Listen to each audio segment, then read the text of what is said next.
BTS nearly ಡಿಸ್ಬ್ಯಾಂಡೆಡ್.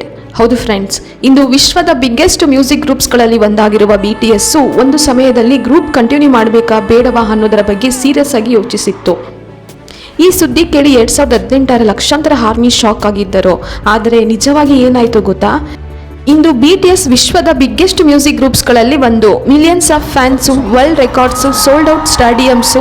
ಆದರೆ ಒಂದು ಸಮಯದಲ್ಲಿ BTS ಮೆಂಬರ್ಸ್ ತುಂಬ ಕಷ್ಟದ ಪರಿಸ್ಥಿತಿಯನ್ನು ಎದುರಿಸುತ್ತಿದ್ದರು. 2018 BTS ಗ್ಲೋಬಲ್ ಸಕ್ಸಸ್ನ ಪೀಕ್ನಲ್ಲಿ ಇತ್ತು. ಆದರೆ ಸಕ್ಸಸ್ ಜೊತೆಗೆ ಪ್ರೆಷರ್ ಕೂಡ ಹೆಚ್ಚಾಗುತ್ತಿತ್ತು. Continuous world tours, recordings, interviews, performances, ಮೆಂಬರ್ಸ್ಗೆ ಸರಿಯಾಗಿ ರೆಸ್ಟ್ ತೆಗೆದುಕೊಳ್ಳುವ ಸಮಯ ಕೂಡ ಸಿಗುತ್ತಿರಲಿಲ್ಲ. ಮೆಂಟಲ್ ಪ್ರೆಷರ್ ಮತ್ತು ಫಿಸಿಕಲ್ ಎಕ್ಸಿಕ್ಯೂಷನ್ಸ್ ದಿನದಿಂದ ದಿನಕ್ಕೆ ಹೆಚ್ಚಾಗುತ್ತಿತ್ತು. ನಂತರ 2018 ಮಮ್ಮ ಅವಾರ್ಡ್ಸ್ನಲ್ಲಿ BTS ಮೆಂಬರ್ ಜಿನ್ ಒಂದು ಶಾಕಿಂಗ್ ವಿಷಯ ರಿವೀಲ್ ಮಾಡಿದರು. ಅವರು ಹೇಳಿದ್ದು, ಒಂದು ಸಮಯದಲ್ಲಿ BTS ಮುಂದುವರಿಸಬೇಕಾ ಅಥವಾ ಇಲ್ಲವಾ ಅನ್ನೋದರ ಬಗ್ಗೆ ನಾವು ಮೆಂಬರ್ಸ್ ಸೀರಿಯಸ್ ಆಗಿ ಮಾತಾಡಿಕೊಂಡಿದ್ದೆವು. ಈ ಮಾತು ಕೇಳಿ ಆರ್ಮೀಸ್ ಶಾಕ್ ಆಗಿದ್ದರು.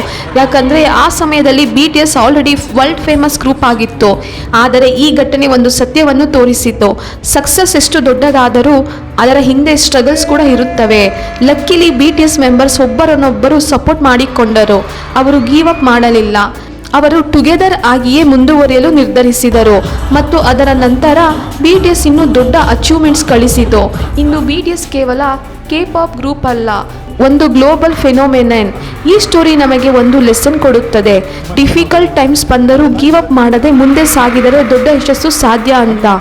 ಆರ್ಮಿ ಇದ್ದರೆ ಕಮೆಂಟ್ಸ್ನಲ್ಲಿ BTS ಫಾರ್ ಎವರ್ ಅಂತ ಟೈಪ್ ಮಾಡಿ. Subscribe for more BTS facts and stories. Thank you.